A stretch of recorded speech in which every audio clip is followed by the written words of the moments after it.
Assalamualaikum.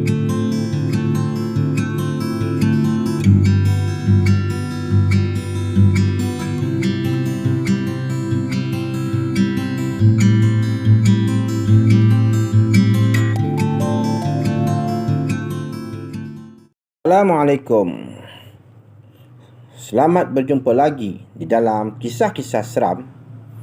Kisah seram aku kali ini adalah sebuah kisah seram, iaitu kisah tepi kubur.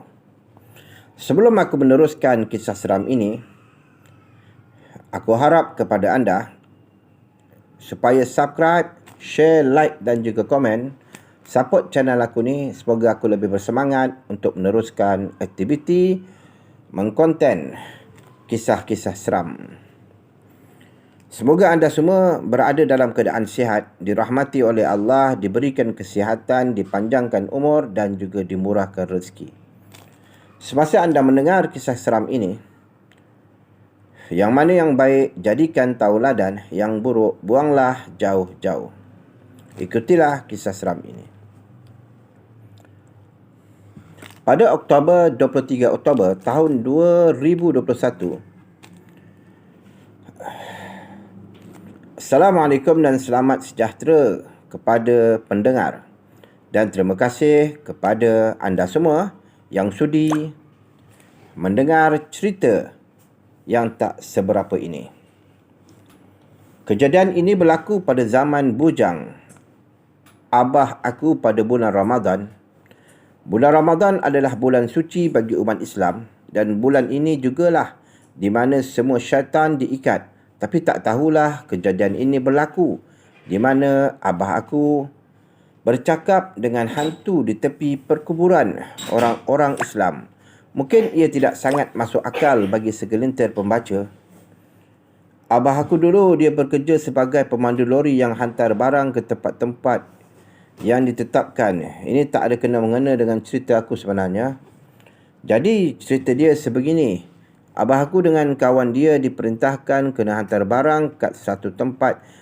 Dan tempat tu jauh dari tempat kerja diorang. Mahu tak mahu terpaksalah diorang gerak selepas subuh. Jadi selepas subuh tu diorang geraklah macam biasa. Abah aku pandu lori. Dia sendiri, kawan dia pandu lori sendiri. Kira 2 lori diorang bawa waktu. Ada kesilapan bukan selepas subuh tapi selepas sahur. Adi, kau dululah. Dulu aku belakang.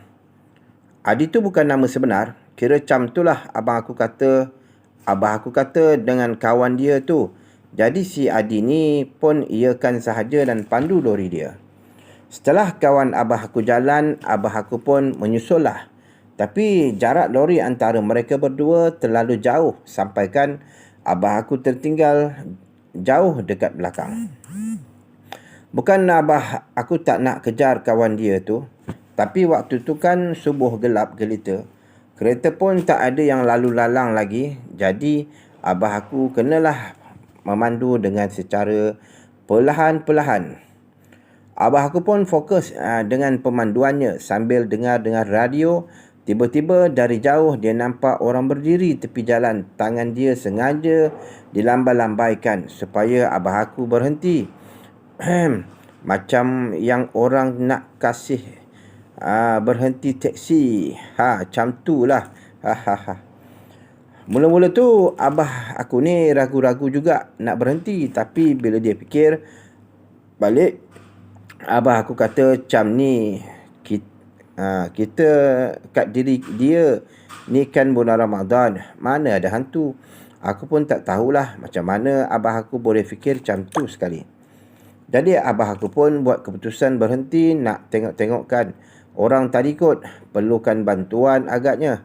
Setelah pastikan keadaan sekeliling dia okey, dia turun dari lori dan pergi dekat orang tadi. Kalau anda berseorangan lalu di kawasan yang gelap-gelap tu, kalau anda nampak orang, anda perlu perhatikan dulu. Kalau orang tu minta tolong kepada anda kena perhatikan sekeliling dulu. Takut-takut ada jerat di sana nanti. Mana tahu ada perompak ke, penyamun ke, perakut ke, pencuri ke, ataupun pembunuh. Ini yang paling sadis sekali. Di belah kanan ayah aku kawasan perkuburan orang-orang Islam dan sebelah kiri pula gaung menjunam. Di bawah kalau jatuh tak tahulah hidup ke lagi atau tak. Abah aku berdiri di hadapan orang tadi, muka dia tak nampak tahu sebab gelap gelita. Baju yang orang tu pakai baju kemeja batik dan abah aku lupa bawah lampu suluh, dan tak jauh dari abah aku ada jenis kereta kancil warna putih yang tersadai.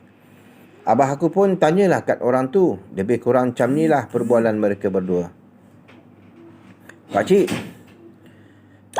Pakcik, ada apa-apa yang saya perlu tolong? Dek, boleh tolong? Kereta pakcik terkubur dalam lumpur. Abah aku pun pergi jenguk-jengukkan kereta tu. Memang teruk gila lah. Bayangkan, pakcik tu hilang kawalan dan hentam pagar besi tepi kuburan. Habis roboh pagar tu dihentamnya. Tayar dia pula terbenam di dalam lumpur. Abah aku memang terdetik nak tolong, tapi apakah daya, dia lupa membawa tali. Maaflah pakcik, saya bukan tak nak tolong, tapi tali nak tarik kereta pakcik tiada. Tali tu ada dengan kawan saya pakcik. Yang pakcik ni pun kata tak apa. Setelah tu abah aku minta izin nak pergi. Maklumlah perjalanan masih jauh nak sampai. Sampai kat destinasi, kawan dia yang si Adi ni terus datang kat abah aku dengan dahi yang mengalir keringat. Kat dahi mungkin dia tahu yang abah aku berhenti. Maklumlah abah aku seorang yang pemberani. Ben, kau berhentikah? Ben nama samaran abah aku. Abah aku seperti faham dengan soalan, duduk seketika. Aku berhenti. Mana ada hantu bulan Ramadan ni Adi? Kau berhenti? Disebabkan rasa terkejut, kawan abah aku tu sampai melompat dari duduknya. Perlakuannya itu cukup membuatkan ayah aku kehairanan. Kenapa? Kau tahu tak, orang tu bukan manusia. Macam mana kau tahu dia tu manusia atau hantu? Adi ni pun ceritakanlah kisah yang berlaku. Di tepi kuburan tu dulu ada kemalangan berlaku. Dan disebabkan hentakan yang kuat berlaku di kepala, dia meninggal di situ. Jenis kereta yang digunakan kereta kancil putih. Tapi abah aku tetap tak nak percaya. Disebabkan abah aku ni tak ada percaya dengan cerita si Adi ni. Adi pun kata, bila balik nanti kau tengok tempat kejadian. Setelah siap kerja, diorang kat situ, diorang pun balik macam biasa. Kawan abah aku akan pergi dahulu. Sampai kat kawasan perkuburan, abah aku berhenti dan tengok kawasan tu kembali.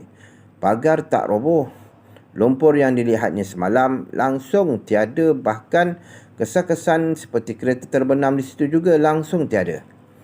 Abah aku pun teruskan perjalanan sambil otak dia penuh persoalan. Siapa yang ditemuinya tadi subuh? Dari sisi kanan cermin, abah aku melihat satu sosok tersenyum memandang dirinya dan orang sama persis seperti yang dijumpainya semalam.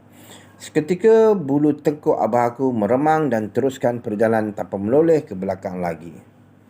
Inilah di antara kisah-kisah seram. Kisah ini sebenarnya adalah kisah yang telah dikirimkan kepadaku. Dan dapatlah aku menceritakan serba sedikit tentang kisah ini. Dan namun nama dan tempat lokasi ini terpaksa aku rahsiakan. Apa-apa pun aku nak mengucapkan terima kasih kepada anda kerana sudi mendengar kisah ini. Dan semoga kita berjumpa lagi. Bye. Assalamualaikum. Jumpa lagi.